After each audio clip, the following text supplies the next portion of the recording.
Bismillahirrahmanirrahim. Rabbi shrah li sadri wa yassir li amri wahlul 'uqdatam min lisani. Allahumma shalli wa sallim ala habibika Mustafa Muhammadin wa ala alihi wa sahbihi ajmain. Nama ba'du.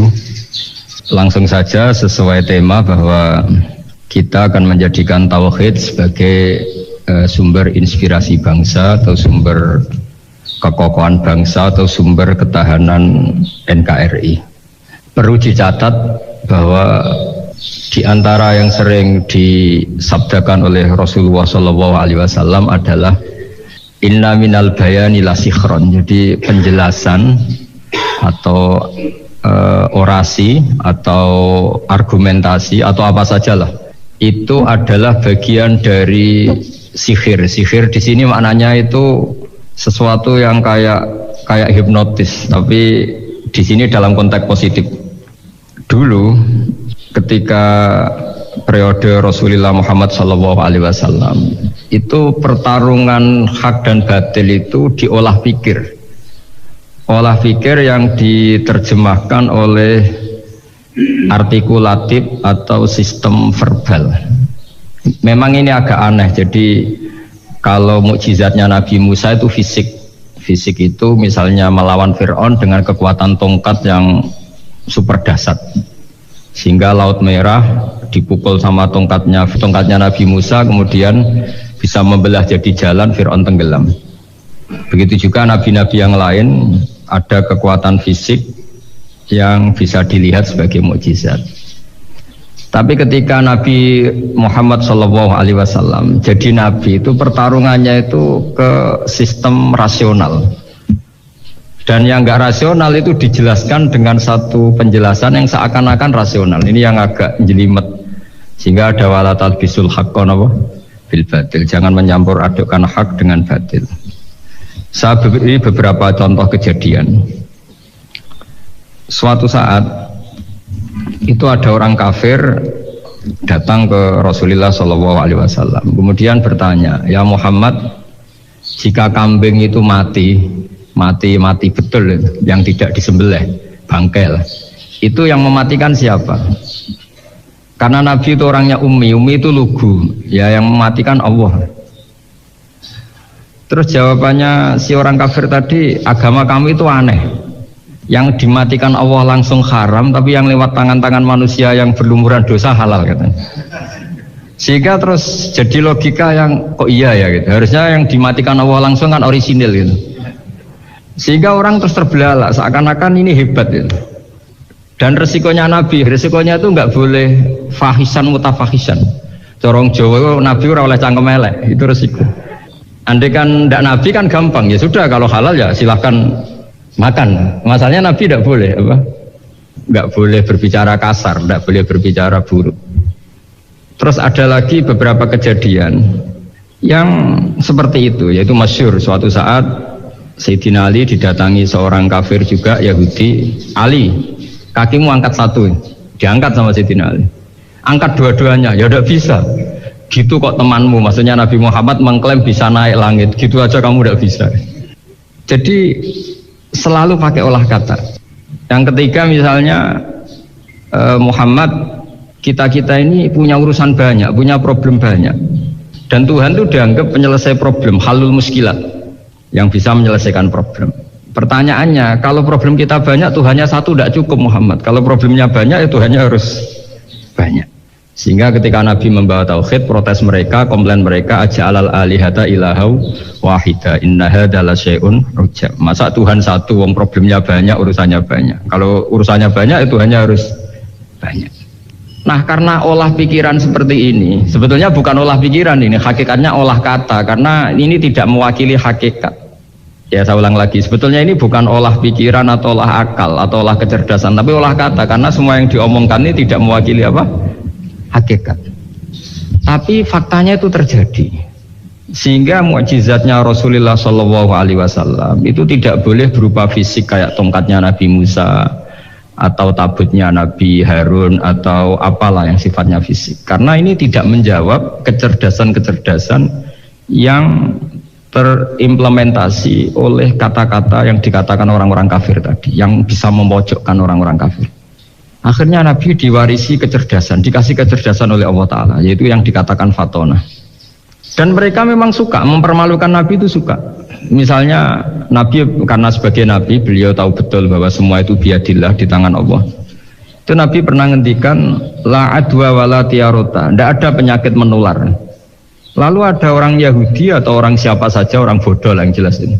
Ada unta yang kena penyakit gudik, kalau orang Jawa bilang gudik apa, kalau orang itu agak apa? Kudis ini. Yang kena kudis ini dijejerkan sama yang waras. Ternyata yang waras sekarang jadi kudisan. Senang mereka karena bisa mempermalukan Nabi. Ya Muhammad, ini unta kena kudis. Ternyata yang waras tertular oleh yang kena kudis. Padahal kata kamu tidak ada penyakit apa? Menular. Itu problem-problem jadi Nabi di era Rasulullah SAW, sehingga Quran datang dengan kecerdasan yang untuk menjawab itu. Makanya Nabi tidak pakai mukjizat fisik tapi mukjizat logika. Akhirnya Nabi diajarin Allah lewat Jibril, yang dikira mereka yakin kalau menang dalam debat. Tapi Nabi balik bertanya, faman a'dal awwala. Jadi terjemahnya, kalau ini kena kudis karena tertular yang ini, lalu ini tertular siapa? Yang pertama tadi. Wah itu asli mat dari Allah ya, maksud saya itu. Jadi dia ingin contoh yang kedua yang tertular, dengan itu berarti ada penyakit apa? Menular. Tapi Nabi tanyanya faman a'dal awwala, lalu yang pertama kena kudis itu tertular siapa? Makanya kalau sekarang misalnya corona menular itu yang pertamanya dari siapa itu? Tidak tahu itu. Ya tidak perlu tahu, tidak bidang kamu. Jadi ini saya mau cerita. Jadi logika-logika yang dibangun orang kafir itu sebenarnya bukan logika tapi olah kata. Dan orang kafir itu paling pintar karena mereka itu penyair. Penyair itu bisa mengubah apa saja. Apa yang sebetulnya baik dikesankan buruk atau sebaliknya. Sehingga ini menyusahkan karena Nabi harus ngendikan hakikat, harus mengatakan sesuatu yang nyata dengan bahasa yang benar. Sementara mereka mengatakan kebatilan dengan penjelasan yang baik. Ini ribet kan? Sehingga dalam banyak percekcokan ya, itu susah dicari jalan tengah karena sama-sama mirip, kebenaran ini sama-sama mirip. Jadi misalnya yang masyhur dalam satu peristiwa besar, konflik antara Sayyidina Ali dan Sayyidina Muawiyah, itu konflik yang nggak bisa diedarkan gara-gara kalimat, gara-gara kata-kata. Makanya sekeras-kerasnya pedang atau senjata itu masih keras apa? Kata-kata atau polemik lah atau apalah. Karena sekarang itu agak susah membahasakan. Ketika konflik Ali dan Muawiyah itu ada orang bilang, ya sudah, nahkum bi kitabillah. Sudah sekarang kita kembali ke kitabillah. Itu mereka megang mushaf. Mushaf ini yang saya pegang namanya mushaf. Seakan-akan itu benar karena orang Islam harus kembali kepada kitabullah. Pertanyaannya lalu Ali kata Ali, fadorobal mushafa biyadihi. Sayyidina Ali nepuk mushaf ini keras sekali. Sal hadal mushaf kata Sayyidina Ali. Kalau kita harus kembali ke Quran, coba tanya ini. Mushaf ini ya, mushaf seperti milik saya ini. Akhirnya orang-orang Khawarij bilang, innama huwa warokun wa madadun. Itu hanya kertas sama tulisan. Bagaimana mungkin kita bertanya? Pas itu adalah orang Khawarij itu orang yang nggak mau ngakui Ali, juga nggak mau ngakui Muawiyah. Dan Sayyidina Ali sama Sayyidina Muawiyah sudah sadar mau bikin mediator, mau bikin solusi jalan tengah.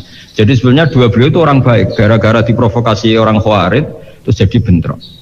Orang Khawarij bilang nggak ada Ali, nggak ada Muawiyah, yang ada adalah kitabullah, yaitu mushaf. Benar, secara zahir benar, memang orang Islam harus kembali ke mushaf. Tapi Sayyidina Ali pinter, sal hadal mushaf. Kalau gitu tanyakan mushaf itu.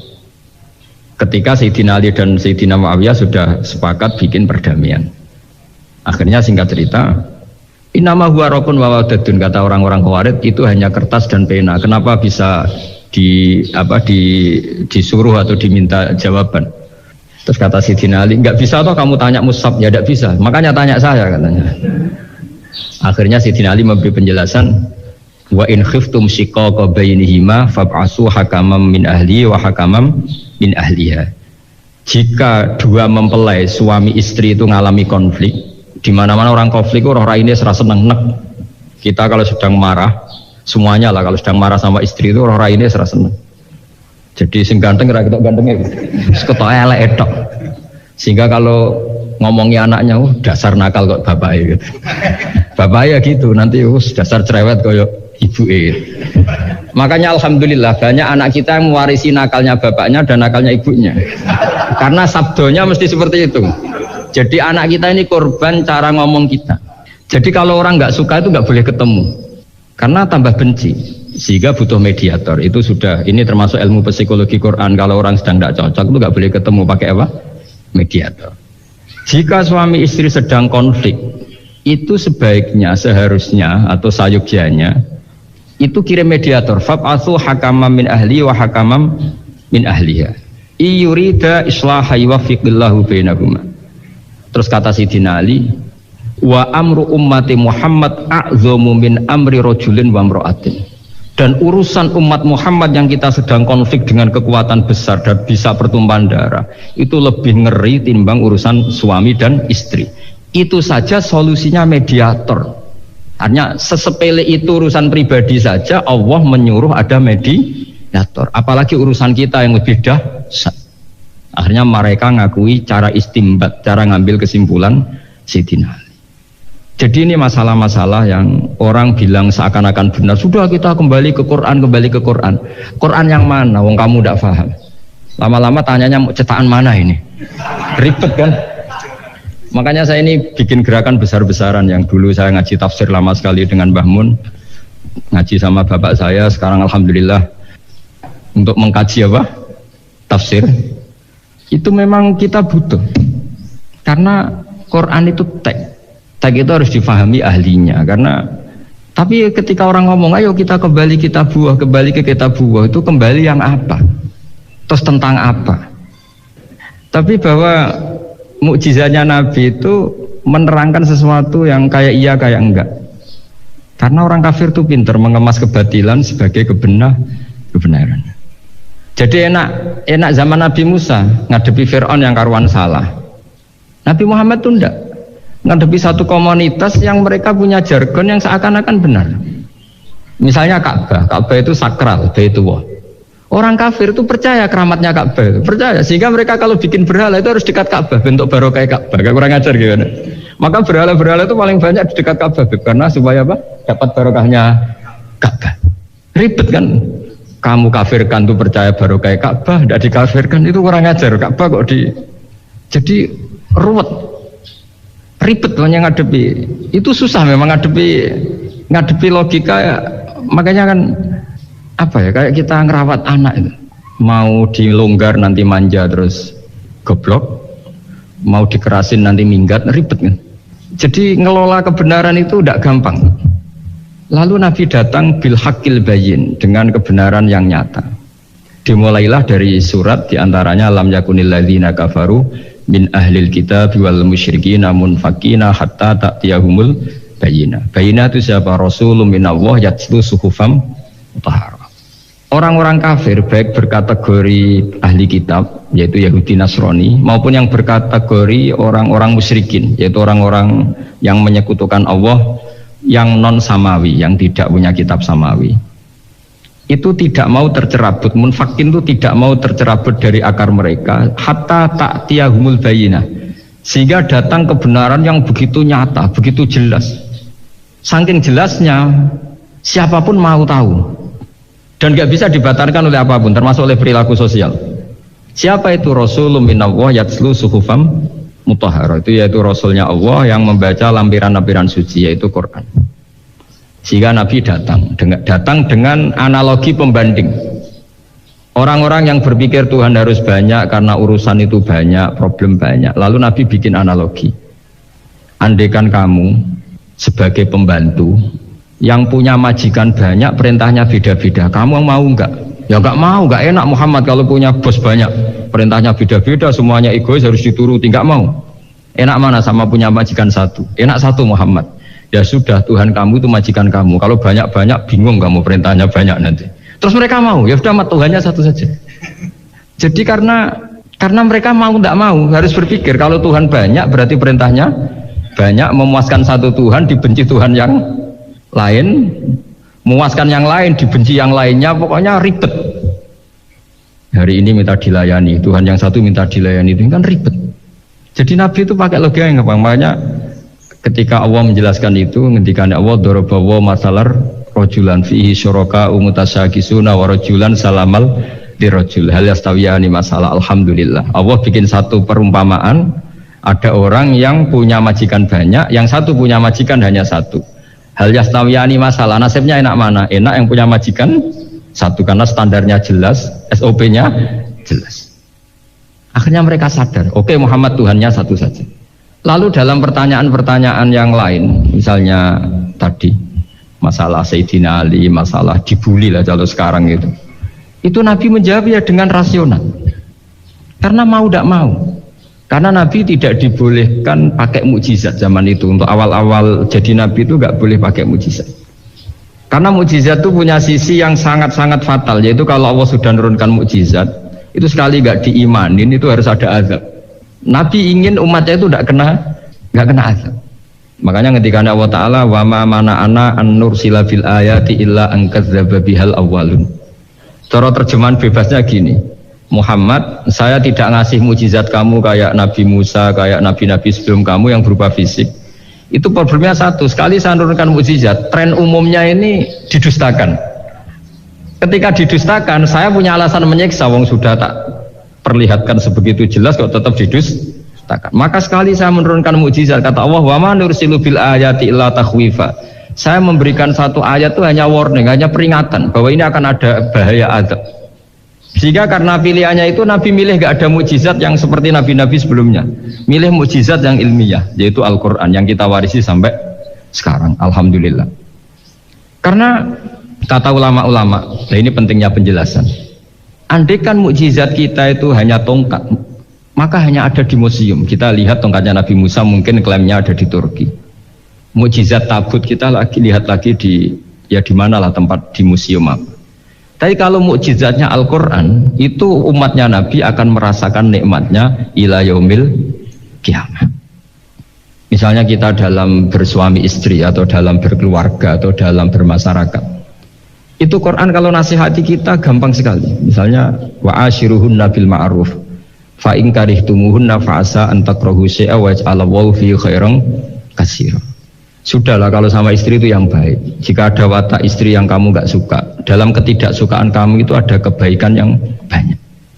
Kamu nggak suka karena kalau istri kamu sering marah, kamu nggak suka.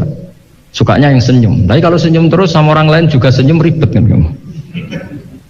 Jadi sudah anggap saja ada hikmahnya. Semua itu ada hikmahnya. Jadi disuruh melihat sisi apa? Positifnya. Imam Syafi'i itu pernah ketemu seseorang yang di depan beliau cium tangan hormat. Suatu saat dikasih tahu sama santrinya yang lain, orang yang mencium kamu wahai Imam Syafi'i itu di belakang ngerasani kamu, bully kamu. Kata Imam Syafi'i, baguslah. Kenapa? Berarti saya wibawa, di depan saya tidak berani. Jadi enteng. Beliau dikasih tahu, tetangga kamu banyak yang benci engkau ya Imam Syafi'i. Baguslah, tidak akan utang saya. Justru yang kenal-kenal itu yang utang-utang itu. Jadi enteng terus. Jadi dunia ini dianggap gampang saja. Imam Abu Hanifah itu kalau ketemu yang utang beliau itu dia yang sembunyi karena malu. Kalau kita kan enggak, yang sembunyi yang utang. Kalau Abu Hanifah enggak, yang sembunyi itu Abu Hanifah. Kasihan dia malu kalau ketemu saya, kan masih punya utang saya. Itu bisa bank tutup karena yang lari yang utangin. Robi Adawiyah itu pernah kemalingan, itu beliau sembunyi. Malingnya nyari apa, dia sembunyi. Habis itu ditanya, kenapa engkau sembunyi? Sama lu, sama malingnya. Karena rumah saya nggak ada yang bisa dimaling, karena tidak punya kota. Nah, Nabi itu diutus dalam kondisi masyarakat yang rasional, sehingga repot. Dan yang tidak rasional itu punya kecakapan olah kata sehingga seakan-akan rasional. Makanya ada kalimat terkenal di kalangan ulama, kalimatu haqqin urida bihal batil, omongannya benar tapi maksudnya tidak benar. Kayak tadi la hukma illa lillah, tidak ada hukum kecuali yang ada di Quran, tidak ada hukum kecuali yang diturunkan Allah. Pertanyaannya apa itu? Ya Quran. Lah iya apa? Makanya kata Sidina Ali, ya sudah, sal hadal mushaf, tanya mushaf kamu. Wah ya tidak bisa, itu kan hanya kertas sama tulisan. Makanya tanya ulama, kata Sidina Ali. Nah Quran itu balwa ayatum bayinatun fi suduril ladzina utul ilm. Quran itu begitu jelas sebagai solusi, tapi di hatinya orang yang punya ilmu. Sehingga kemudian lahir beberapa generasi tauhid. Yang paling masyhur dimulai tauhid itu yang masyhur ya, itu adalah ketika ada orang namanya Muhammad bin Jubair bin Mut'im. Itu bapaknya Muhammad ini namanya Jubair bin Mut'im. Itu dia orang kafir, masih kafir. Dia datang ke Madinah itu untuk negosiasi tawanan perang Badar. Dulu beberapa orang yang negosiasi sama Nabi itu ya nunggu di masjid. Singkat cerita, Nabi sholat maghrib baca surat Wattur wa kitabim mastur fi raqim mansur wal baitil ma'mur wasaqlu fil marfu wal bahril masjur. Terus dia dengerin sampai Allah tanya, am khuliqu min ghairi syai'in. Kalau kamu tidak ngakui saya sebagai Tuhan, kata Allah, silahkan Anda berpikir bahwa alam raya ini dimulai dari ketiadaan. Atau kamu sendiri merasa sebagai pencipta alam raya ini, pencipta langit dan bumi. Itu namanya am khalaqus samawati wal ard. Itu orang itu disebut dahiyatul Arab, orang paling cerdas di Arab. Itu dia bingung. Dia selamanya kafir.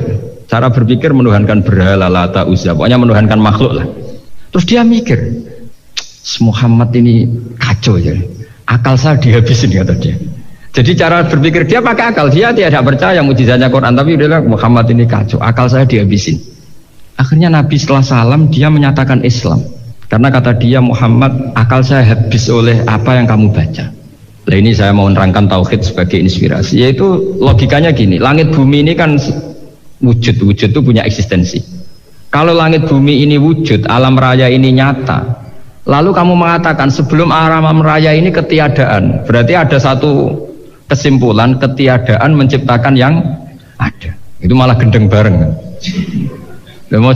Logikanya kan nggak kena. Al adamu yakhluqu maujudan, sesuatu yang nggak ada menyebabkan atau menjadikan sesuatu yang ada. Akhirnya padahal pertanyaannya tadi gitu, ya sudah kalau kamu nggak percaya saya sebagai Tuhan, sebagai pencipta awal, sudah ada usah Tuhan-Tuhanan. Tapi ya mari goblok bareng dengan mengatakan bahwa alam yang ada ini diciptakan oleh sesuatu yang tidak ada. Jadi Jubair, saya tidak mau goblok Muhammad, sudah iman saja saya, karena saya tidak mau goblok. Jadi agama ini datang dengan keceriaan berpikir. Sehingga Ibnu Hajar al-Asqalani mengatakan hadatin ja'a bil iltizat al-aqli. Agama ini datang dengan kenyamanan berpikir. Coba kalau Anda seorang profesor atau seorang doktor atau seorang ilmuwan, kemudian Anda diajak goblok dengan teori baru bahwa sesuatu yang ada itu diciptakan oleh yang tidak ada. Mau enggak kamu? Mau semuanya satu. Diajarin sesuatu yang ada diciptakan oleh yang tidak ada. Gak keren lagi. Menerangkan tauhid itu kalau lama dulu itu dimulai dari kalimat yang mungkin yang ngaji saja bingung. Al-alam mutaghayyir wa kullu mutaghayyir hadis la budda mim muhdits.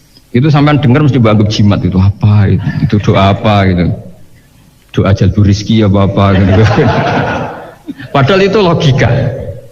Tapi terus ulama-ulama modern itu ngarang seperti ini ada gambar. Ini kitab yang saya dulu ngaji sama Abang, itu digambar seperti ini.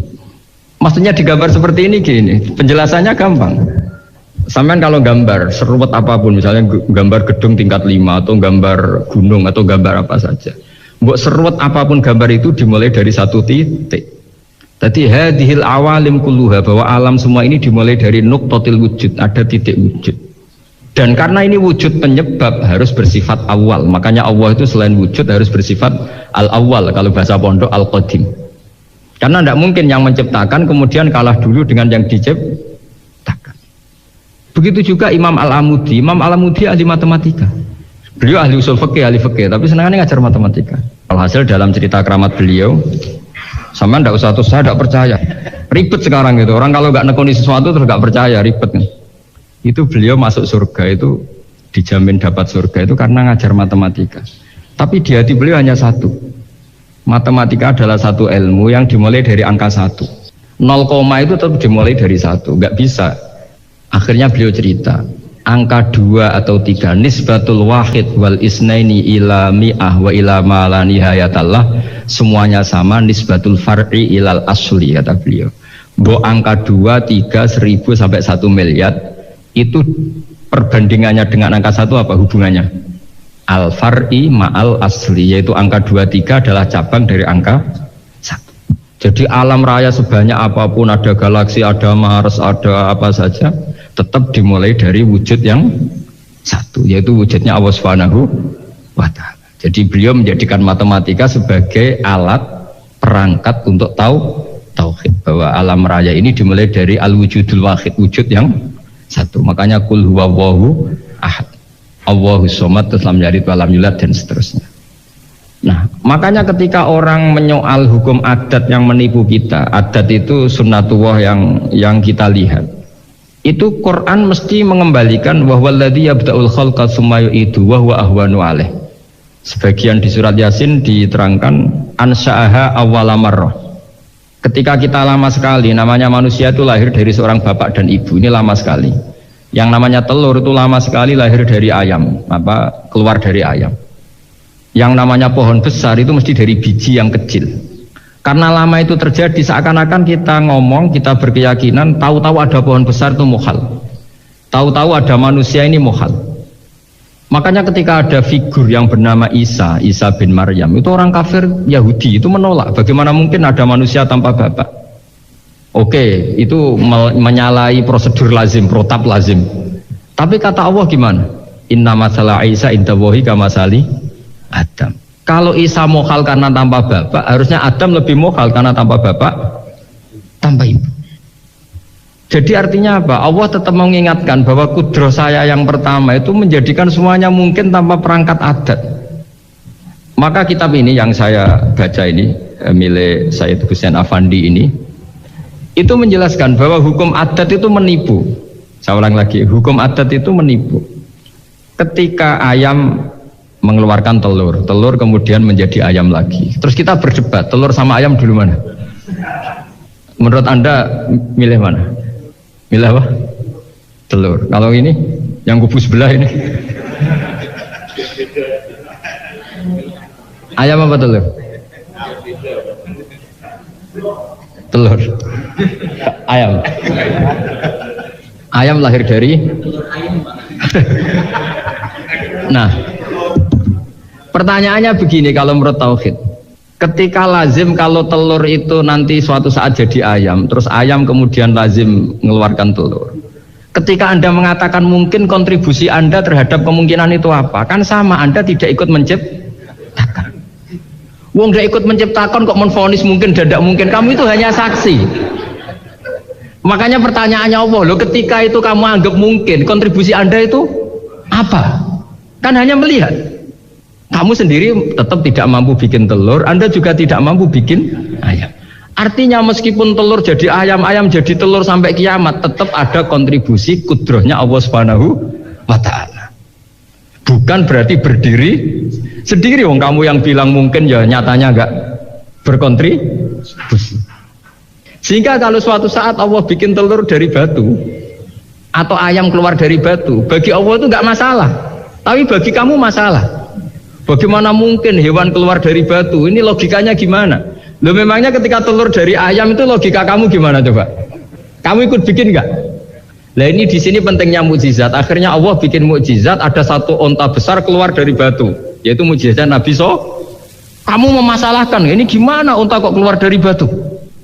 Lalu kalau Allah tanya kamu, gimana telur keluar dari ayam? Loh, ini biasa, Gusti mungkin. Memangnya kamu bisa? Berarti bagi orang yang tauhid, keluarnya ayam dari telur sama onta dari batu itu nisbatnya sama.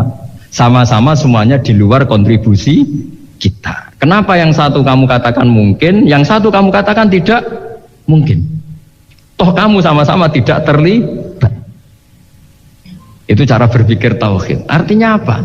Orang-orang alim meskipun melihat telur keluar dari ayam tiap hari tetap subhanallah, subhanallah, Allahu Akbar. Karena ini keajaiban. Tapi kamu kan enggak taunya ajaib itu yang aneh-aneh itu. Makanya banyak cari kiai aneh yang gondrong, yang enggak pernah mandi, gara-gara kamu itu suka aneh itu, gara-gara. Dong ini ya. Dong itu tahu ya. Jadi mbok sesering apapun alam raya ini ada siklusnya. Biji jadi pohon, pohon kemudian mengeluarkan buah, buah ada biji. Semuanya yang berkontribusi hanya kudrohnya Allah Ta'ala. Tidak mengikat Allah. Allah bisa bikin tanpa itu semua. Makanya Allah selalu memperbarui mukjizatnya, termasuk ada onta besar keluar dari batu, yaitu mukjizatnya Nabi Soleh. Kamu nggak boleh menyoal ini mukhal gimana? Karena itu nggak mungkin. Ukuran nggak mungkin apa? Kamu nggak bisa bikin kan? Sama telur keluar dari ayam kamu bisa bikin? Sama-sama enggak. Nah di sini pentingnya ngaji ya. Makanya Allah ngendikan innallaha la yastahyi ayyadriba masalam ma ba'udatan fama fawqa. Allah itu tidak malu bikin contoh nyamuk. Karena nyamuk ini mukjizat yang besar. Sudah hewannya kecil, di situ ada ususnya. Ususnya ada uratnya. Coba kalau kamu bikin nyamuk itu. Kalau yang santri agak nakal itu ya ada alat kelaminnya, ada uratnya. Coba jenengan bayangkan nyamuk kecil kan? Itu ada uratnya enggak? Ada ususnya ada uratnya. Uratnya ada bakterinya. Pusing kan kamu? Jadi sebetulnya ayat Allah yang dasar itu bukan dinosaurus tapi nyamuk. Bikin uratnya dinosaurus masih gampang, hewannya besar paling uratnya segini. Itu pesen di Juwana bisa lah. Tapi kalau pesen organnya apa? Nyamuk. Perutnya seberapa? Sudah gitu dia di dalamnya ada calon anaknya. Lebih kecil, banyak lagi jumlahnya coba. Nah ini agama ini datang dengan akal. Jadi kelihatan ada mukjizatnya Quran karena menyontohkan nyamuk. Dan kelihatan mukjizat kalau dijelaskan pakai logika. Yaitu kayak apa susahnya bikin nyamuk. Sudah kecil ada organnya ada uratnya ada kumannya ada uratnya. Pusing enggak? Makanya tidak ada kampus yang siap memaklumatkan diri sanggup bikin nyamuk. Karena ya nggak sanggup tadi. Lah itu mukjizatnya Quran. Jadi agama ini ketika ulama-ulama ja'a bil iltizazil aqli. Agama ini datang dengan kenyamanan berpikir. Makanya kita nanti kalau mau mati itu yang seneng saja. Kita tidak tahu caranya hidup, tahu-tahu lahir, tahu-tahu hidup, tahu-tahu punya hutang, tahu-tahu banyak masalah, tidak tahu kita. Nanti kalau mati juga gitu, nggak ingin mati tahu-tahu mati. Nanti nggak tahu-tahu bangkit. Makanya sudah alaiha nahya wa alaiha namut wa biha nubasu insyaallah taala minal. Makanya kata Sidina Ali kalau ada orang susah hidup, kamu lahir keinginan kamu apa keinginan Allah? Ya keinginan Allah. Kamu mati, misalnya orang frustasi ingin mati ya tidak bisa mati, kalau Allah tidak menghendaki ya tidak mati. Ya sudah, zaman kita hidup ya tidak bisa mengelola kehidupan ini, ya sudah kalau mati juga tidak bisa mengelola kematian ini. Makanya terus kita diajarkan inna sholati wa nusuki wa mahyaya wa mamati lillahi rabbil alamin. Berhubung kita tidak tahu ya sudah, hidup kita mati kita semua di tangan Allah. Sudah kita pasrah saja. Senais jame mati aja, serah usah pamit, sudah mati aja, sudah gak ribet. Itu tauhid ya. Jadi saya ulang lagi ya, jangan terjebak hukum adat. Karena dalam hukum adat itu sebenarnya Anda tidak aktor tapi hanya saksi. Yang namanya telur keluar dari ayam mengeluarkan telur. Tapi sebetulnya ini tidak mengikat. Allah bisa saja bikin hewan dari yang lain. Kayak tadi mengeluarkan untanya Nabi Soleh dari batu yang apa? Besar. Andai kan Anda menyaksikan kudrohnya Allah Ta'ala di semua kejadian, yaitu Allah bisa bikin nyamuk ada organnya ada uratnya. Dengan reputasi seperti ini maka kita akan mensifati Allah innahu ala kulli syai'in qadir, bahwa Allah bisa melakukan apa saja. Wa huwa ala kulli syai'in qadir, diulang-ulang. Sama Indonesia yang sekarang seperti ini, yang kata orang ada yang bilang terbelakang, ada yang bilang tertinggal dari Eropa. Mungkin dalam kudrat tua untuk bikin Indonesia lebih makmur dari sekarang, bisa mengalahkan negara-negara yang lain. Jadi kalau kamu ingin, tapi Indonesia banyak masalah gini, bagi Allah mudah saja menyelesaikan masalah itu. Tetap inna dzalika 'ala Allahi yasir. Kita harus optimis bahwa semuanya bagi Allah mudah. Tapi cara berpikir ya tadi, dengan reputasi Allah bisa bikin nyamuk. Dan nyamuk sulitnya di mana ya tadi, sudah kecil, punya organnya punya uratnya punya bakterinya punya organnya bakteri, mungkin ada bakteri lagi. Pusing kan? Ya jangan, nggak usah dipikir kalau pusing. Ya jadi terus yang terakhir saya mohon kalau baca Quran sebisa kita ada yang diangen-angen ya. Jadi Allah kalau mendorong kita mengakui eksistensinya Allah sering ngendikan yang mudah-mudah. Misalnya saya ini yang menciptakan kamu, saya yang menciptakan kamu. Falau la tusaddiqun, sudahlah, saya ini nahnu khalaqnakum. Saya ini pencipta kalian, Bu ya. Hubungan kamu itu dengan saya. Urusan kamu terdekat itu dengan saya, kata Allah, bukan dengan yang lain. Karena saya yang menciptakan kamu, kata Allah. Tapi kita ini aneh, jadi manusia itu aneh. Dengan zat yang menciptakan kita tidak punya urusan, dengan yang tidak terkait dengan kita punya urusan. Itu kan aneh. Dan Allah kalau menerangkan itu gampang. Terus bagi manusia yang kumo luhur, yang angkuh, seakan-akan bisa menentukan segalanya. Falola in kuntum ghaira madinin tarji'unaha in kuntum shadiqin. Kalau kamu orang hebat, Bu ya, ketika nyawa kamu mau keluar tuh kamu tahan supaya kamu nggak jadi mati. Nggak keren kan orang hebat kok mati katanya. Kamu sombongnya kayak gitu seakan-akan bisa ngatur dunia, menaklukkan dunia. Ternyata kamu mati. Harusnya nggak usah mati dong. Kata falola in kuntum ghairu madinin tarjiuna in kuntum shadiqin. Makanya falola idza balaghatil hulqum wa antum khina idzin tangdur. Bu ya, orang-orang yang keren, yang merasa hebat, yang biasa ngatur dunia, bu ya ketika mati itu jangan mau. Ya, ini sensitif wilayah. Ya saya kira demikian ya, semoga lewat ngaji ini kita kembali ke tauhid yang benar lewat penjelasan-penjelasan yang akli, yang rasional. Saya pastikan agama ini datang dengan al-iltizatul akli, kenyamanan berpikir. Kayak apa susahnya kita dengan jadi ateis? Karena harus punya rumus bahwa yang ada diciptakan oleh yang tidak ada. Itu kan jadi aneh. Makanya ukuran iman salasun man kunna fihi wajada halawatal iman. Ciri utama iman itu nyaman, halawah itu manis, karena ya itu tadi apa yang dibawa oleh Quran dan hadis sesuai akal kita. Maka masyhur di kalangan para ulama ada pepatah laulam yakun maja'a bihi Muhammadun dinan lakana fi aqlin nasi hasanan. Kalau saja Muhammad tidak maklumatkan kalau ini agama, akal pun akan setuju bahwa yang dibawa itu hal yang luar biasa. Karena agama ini tidak lam yusodim al-aql, agama ini tidak akan menentang akal. Liqaumi ya'qilun liqaumi yatafak. Kalau ada orang bilang akal saya itu menolak faham agama, itu akalnya yang perlu dicek ya. Ada masalah itu pasti. Gus, badhe tanglet. Gus, ilmu itu kan membingungkan. Semakin dipelajari, kita semakin rasa fakir. Kesimpulannya langsung ilmu itu membingungkan. Iya. Kita ambil menurut saya, jangan menurut. Tapi ilmu itu juga paradok, Gus. Semakin dipelajari kita semakin tahu, semakin ingin membaca, tapi kadang kita juga merasa takut dengan ilmu itu sendiri. Pertanyaan saya, apakah itu hal yang wajar, Gus? Terus untuk saat ini ilmu itu banyak yang disalahgunakan. Orang yang berilmu dibuat salah dan disalahgunakan. Pertanyaannya adalah supaya orang yang benar itu tetap benar walaupun disalahkan dan disalahgunakan, guidance-nya itu apa, Gus? Karena semakin kesini banyak yang nggak berilmu ngaku berilmu, yang berilmu disalahkan dan disalahgunakan. Terima kasih. Wassalamualaikum warahmatullahi wabarakatuh. Misalnya ilmu tentang apa? Biasanya orang semakin ngerti IT itu semakin banyak disalahkan, disalahgunakan. Jadinya banyak orang yang justru berilmu itu takut untuk muncul ke permukaan. Padahal itu justru ya dibutuhkan. Makanya ilmu itu membingungkan. Dia semakin dipelajari, kita semakin fakir, semakin merasa fakir ilmu, tapi kita juga semakin ingin tahu, semakin banyak membaca. Makanya menurut saya ilmu itu membingungkan. Semakin dibaca kita semakin bingung, tapi semakin pengen tambah ngerti.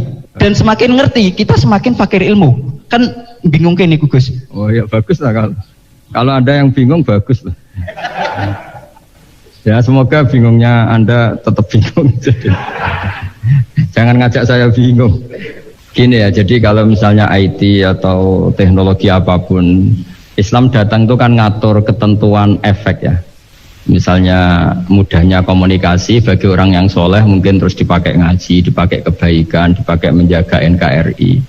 Bagi yang tidak baik dipakai alat selingkuh, alat memecah belah bangsa, dipakai alat adu domba. Jadi Islam datang ya sudah ketentuannya, yang dipakai maslahat itu halal, yang dipakai madarat itu haram. Islam hanya ngajari itu, tapi bahwa penemunya yang menjadikan semuanya mudah. Dulu kita nelpon hanya dengar suara, sekarang pakai apa bisa tatap muka.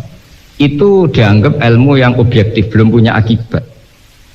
Nah nanti akibatnya tadi kalau nelpon yang apa itu, yang kelihatan wajahnya apa namanya istilahnya itu, video call.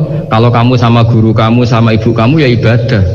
Jadi kalau sama selingkuhan kamu ya dosa. Kan gitu. Islam hanya membahas itu. Tapi nanti ya kan memang hukumnya hanya itu kan. Kalau dipakai positif ya bagus, kalau dipakai negatif ya buruk. Nah, Islam tidak boleh terus disalahkan. Ini akibat teknologi maka orang mudah selingkuh. Sebelum ada teknologi yang selingkuh juga sudah banyak. Sekarang ngaji gampang karena ada telekonferensi gini-gini. Mulai dulu yang suka ngaji, yang ngaji gampang karena kadang kiai ya tetangganya. Nggak jauh-jauh juga banyak orang bener. Jadi ini kan urusan niat. Meskipun semuanya mudah, kalau nggak ada niat juga susah. Tapi saya kecewa dengan Anda karena mengatakan ilmu membingungkan. Ini saya. Tapi ya bagus lah, orang jujur itu bagus. Nah, agama itu ngatur yang halal ya biar halal. Misalnya begini ya, ada orang ke Mars atau ke bulan, kita katakan pinter dalam konteks menjelajah alam. Tapi kalau dibalik, rakyatnya miskin butuh makan, kemudian itu untuk biaya ke bulan, itu bodoh apa pinter? Membiarkan masyarakatnya lapar karena biayanya dipakai naik ke bulan, itu pinter apa bodoh? Tapi dari tidak tahu tentang bulan menjadi tahu, pinter apa bodoh? Pinter. Tapi kebutuhannya makan kok malah naik ke bulan, pinter apa bodoh? Ya saya juga bingung kayak Anda kalau nggak apa-apa ya memang ilmu ada sisi membingungkannya ya nggak apa-apa lah, bingung-bingung dikit nggak apa-apa, tapi ya kira-kira seperti ya nuwun Gus Baha. Berikutnya monggo. Bismillahirrahmanirrahim. Assalamualaikum warahmatullahi wabarakatuh. Gus Baha izin bertanya, bagaimana cara paling efektif membendung pemikiran-pemikiran neo-khawarij di lingkungan kampus? Matur suwun, wassalamualaikum warahmatullahi wabarakatuh. Mau itu jawabnya paling gampang. Biasanya kewajiban itu dibebankan sama yang terkait. Jadi itu tidak saya itu pasti. Saya kan kiai pesantren, kamu kan orang kampus, berarti kewajibannya di Anda bukan di saya. Di mana-mana kewajiban itu dibebankan sama. Ya, sudah itu jawabannya gitu. Jadi kalau istri kamu yang rewel, jangan tanya saya, istri saya rewel gitu. Kewajibannya ya kamu cari solusi gitu. Kalau Anda punya Pak Komisaris kurang mikirkan jenengan, ya jangan tanya saya, jangan tanya ini. Begini ya, sebetulnya kita juga kadang salah mengkategorikan. Ada neo-khawarij, ada Islam ekstremis, ada moderat. Itu omongannya peneliti ya, itu kan peneliti itu harus mengkategorikan, terus sampling ilmiah harus diputuskan ini kategori apa, solusinya apa, tapi itu analisis. Sebetulnya masalah itu tidak sesulit itu ya. Kalau Allah menghendaki gampang saja. Misalnya Anda berpikir neo-khawarij, kemudian anak Anda sakit, yang ditakdir nyuwun sewu harus hutang tetangga, kebetulan yang ngutangin itu orang Islam moderat. Ini yang sering lupa para analis itu, saya ulang lagi, para analis itu mbok ya ngregani pangeran. Saya itu sering ketemu para analis, sering saya ingatkan, mbok ya kamu itu ngregani Allah. Allah itu punya hak untuk kreasi, punya hak untuk ngatur, punya hak untuk menentukan. Kita misalnya begini, kadang berpikir orang neo khawarij tadi itu bisa nggak ekstrim kalau bacanya buku ini atau ngikuti pikirannya tokoh ini, itu kita. Tapi kalau Allah itu enggak. Saya beberapa kali ada kejadian orang begitu benci misalnya sama Muhammadiyah atau benci sama NU atau benci apa, itu marine mergo anaknya pacaran terus nikah.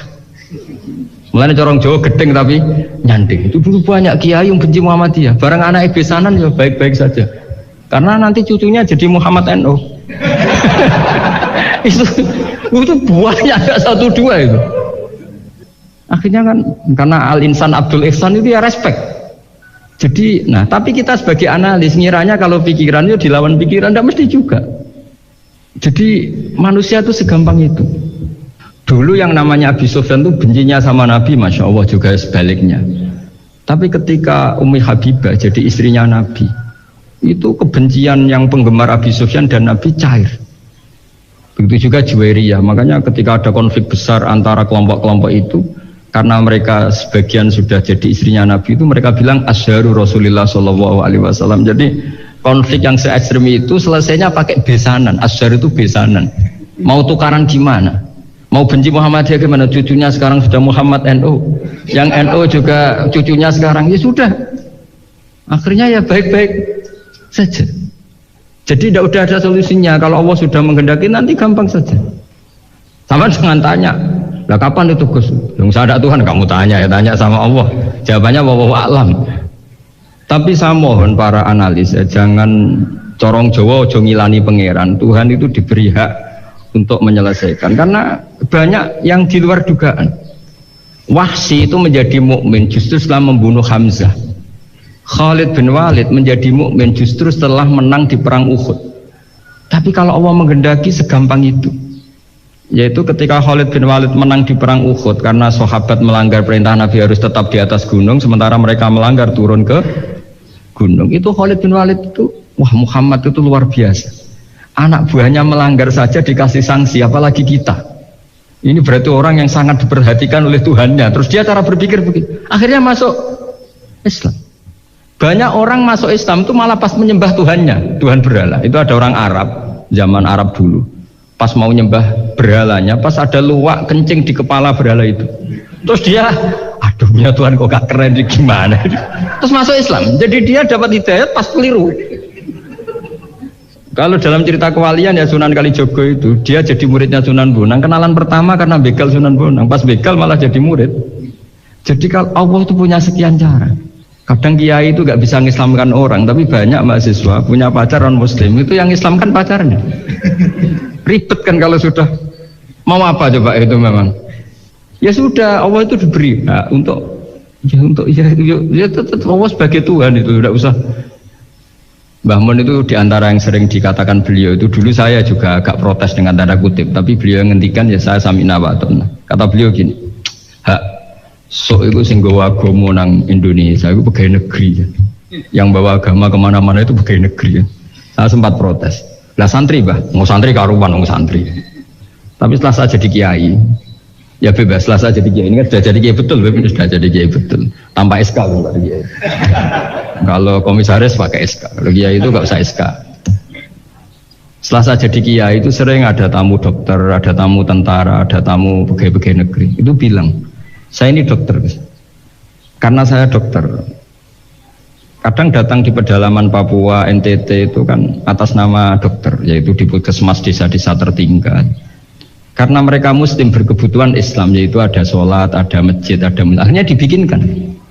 Dan orang ke sana, orang di sana ya mau apa coba? Wong itu negara. Coba kalau yang datang kita sebagai kiai, dianggap misionaris kan? Artinya begitu juga di Belanda misalnya, atau di New Zealand atau di Jerman. Saya punya banyak kawan yang duta di kedutaan. Gara-gara persahabatan mereka duta besar, mereka muslim. Gara-gara muslim berkebutuhan bikin akhirnya di negara-negara non-muslim juga banyak masjid dibikin kedutaan, dibikin mahasiswa. Nah, tapi kalau kita jadi analis, mungkin kita hanya agama ini diajarkan oleh ulama, dibawa oleh santri.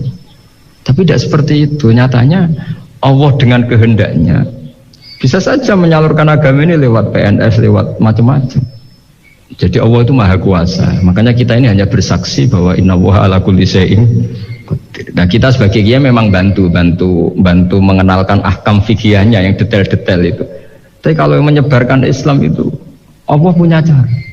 Saya kemarin pas ketemu Habib Quraisy, di antara yang diceritakan itu, orang Inggris itu kadang kenal Islam itu ya lewat Muhammad Salah itu, pemain bola itu. Karena mereka tidak ingin ngamati kiai, yang ingin diamati pemain bola. Jadi pertama itu orang Prancis itu tidak benci Islam itu gara-gara Zainuddin Yazid Zidane itu, Zizou itu loh, itu namanya Zainuddin Yazid. Yazid Zainuddin, kena bahasa Prancis jadi Zinedine Zidane.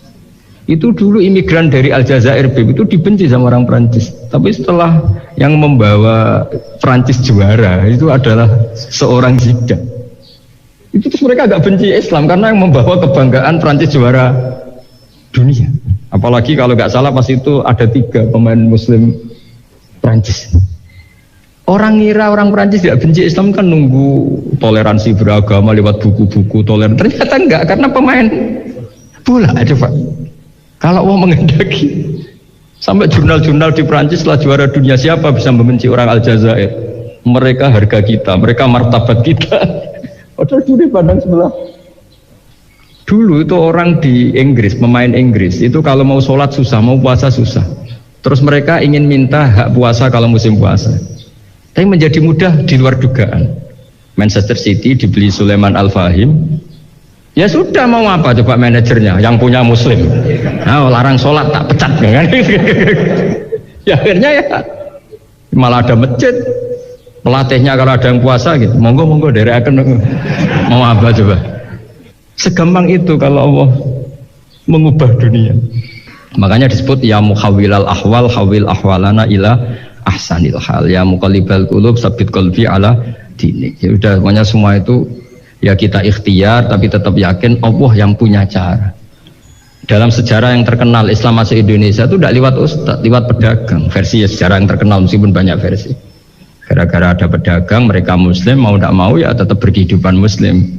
Berhubung kehidupan Islam itu menarik, simpatik, akhirnya banyak yang menjadi Islam. Jadi ya sudah seperti itu. Ya saya kira demikian. Niki pertanyaan paling dasar mungkin Gus. Pertanyaan pertama, perbedaan antara akidah sama tauhid Gus.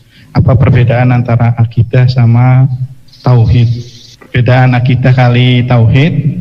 Yang kedua, bagaimana Al-Quran menjadi inspirasi dalam kehidupan, berkesempatan di mondok pesantren, sementara ada di antara kita yang belum merasakan mondok di pesantren, belajar ilmu Al-Quran, maka ada beberapa yang mengikuti orang yang berani menafsiri tapi keblinger.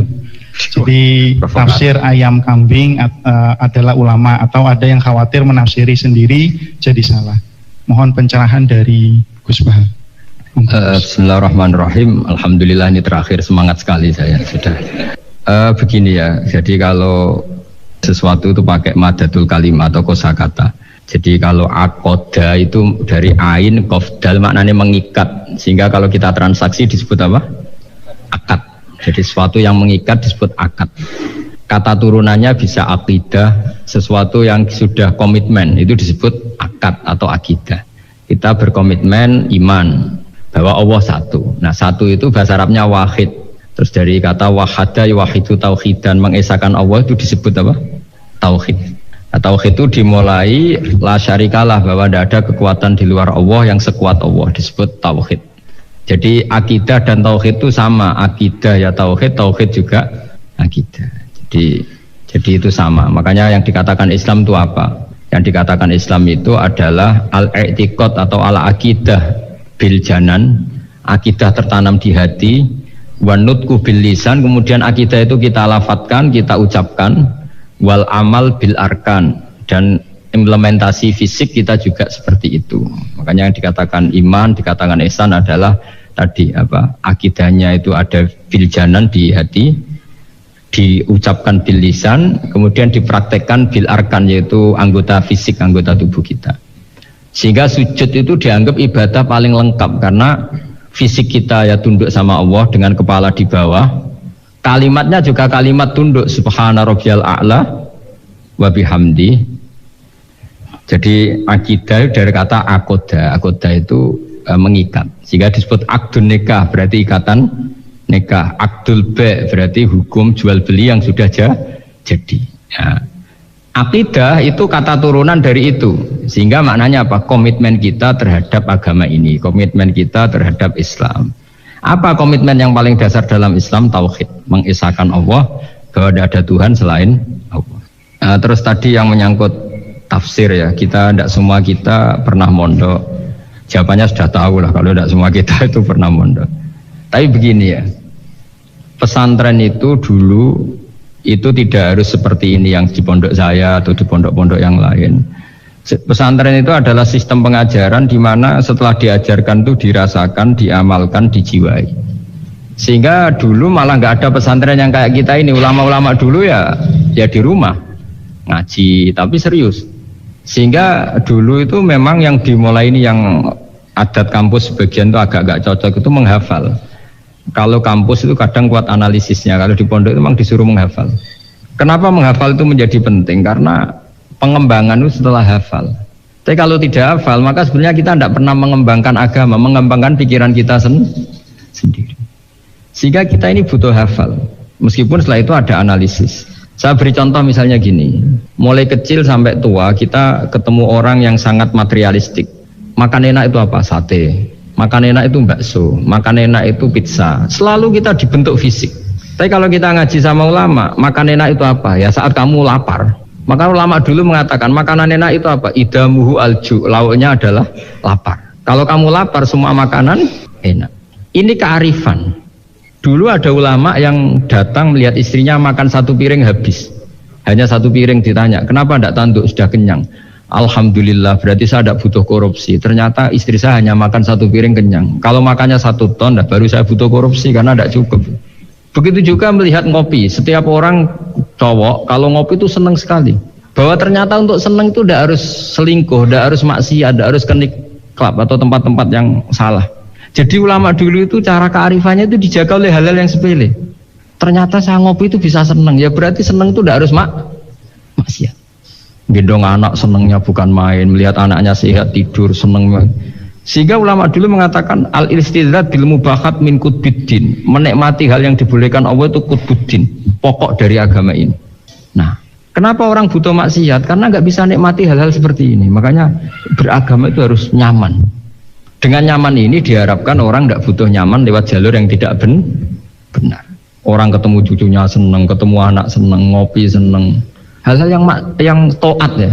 Apalagi Rasulullah SAW dengan sholat itu senangnya bukan main, sampai beliau ngintikan wa qurratu aini fis sholat. Sholat itu artinya kamu muamalah, munajat sama Allah Ta'ala. Rabbana lakal hamdu, engkau mempunyai segala puji yang di langit maupun di bumi, yang memenuhi langit dan bumi. Jadi itu yang harus jadi solusi bangsa ini. Coba misalnya malam-malam macet, andai kan malam-malam banyak yang tahajud kan Jakarta itu tidak macet. Jadi ulama itu ingin menjadikan taat itu solusi. Makanya kul bi fadlillah bi rahmati fa bidzalika falyafrahu. Orang yang sedang tahajud itu, setiap ulama dulu yang tahajud itu sampai bilang gini, ainal muluk fi hadil ladzah.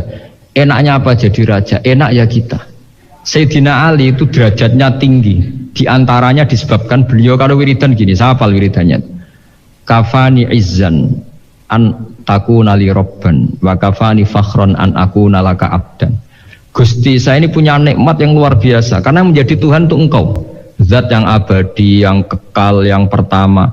Coba kalau saya jadi hambanya Fir'aun, Tuhan mati tenggelam lagi, kan gak ada kerennya.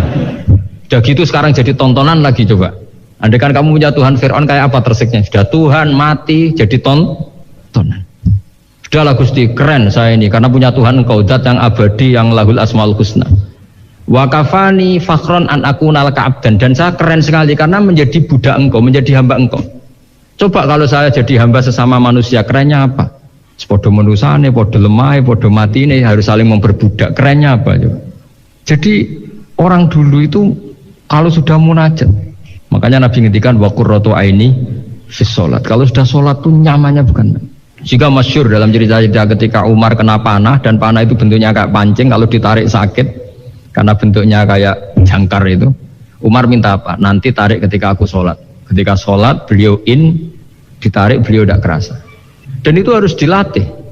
Nah, Quran, saya ulang lagi, Quran itu harus ditafsirkan seperti ini. Kalau tidak, maka orang akan menanyakan. Saya juga pernah ditanya orang yang sebetulnya ya agak kurang ajar, tapi tak anggap bodoh saja lah daripada dianggap kurang ajar. Hebatnya apa Gus? Quran mengatakan wa kulu washrobu, sementara ini kitab suci yang sakral. Kenapa aja hanya bakas makan dan minum? Saya bilang orang bakas Alphard, bakas Mars, bakas planet Jupiter itu nggak keren karena nggak bakas nggak mati. Tapi kalau orang nggak makan mati, berarti Quran membakas kebutuhan dasar manusia. Jadi mendesak, makan tuh mendesak. Nah, kenapa harus dibahas? Dalam hukum dunia manapun yang namanya mengambil milik orang lain itu harus pamit. Semua alam ini milik Allah, sehingga kita boleh makan tuh nunggu izinnya Allah. Maka Allah dulu yang ngetikan kulu, kamu boleh makan, baru kita boleh makan. Makanya Islam menganjurkan kita makan baca bismillah, itu pamit yang punya.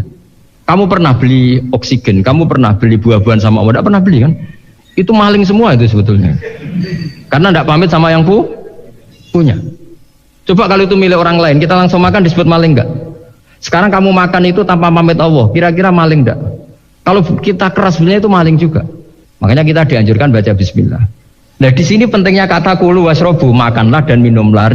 Kalimat ini punya filosofi yang luar biasa. Tapi andekan ini ditafsirkan orang yang nggak ngerti Quran, nggak ngerti tafsir, nggak punya adzauqus salim, rasa yang baik, maka memang ya ngomong Quran harus ahlinya, sehingga kualitas kulu wasrobu itu luar biasa. Saya sering sujud syukur karena ayat itu. Ya Allah, betapa baiknya engkau mengizinkan kita makan rizkimu. Hanya modal baca apa? Bismillah. Sudah gitu oleh ulama dikatakan Bismillah hanya sunat. Kalau enggak juga enggak apa-apa. Cuma sedikit kurang ajar lah ngomong. Tapi kalau kamu tidak ahlinya maka terus malah tanyanya tadi loh. Quran yang katanya hebat kok hanya bakas makan dan minum. Coba misalnya kemarin itu hebat. Coba sudah kamu kemarin tanpa makan. Tetap pokoknya itu makan. Ketika orang mau menjajaki, mau nempat di Mars atau Jupiter, pertanyaannya apa? Di sana ada air enggak? Ada makanan enggak? Penelitian pertama apa coba? Di sana ada makanan enggak? Iya kan? Yang pokok berarti apa? Makan. Itu kira-kira contohnya Quran yang dibaca ahlinya. Itu nanti dengan kualitas seperti itu, pemahaman seperti itu. Saya kira demikian. Assalamualaikum warahmatullahi wabarakatuh.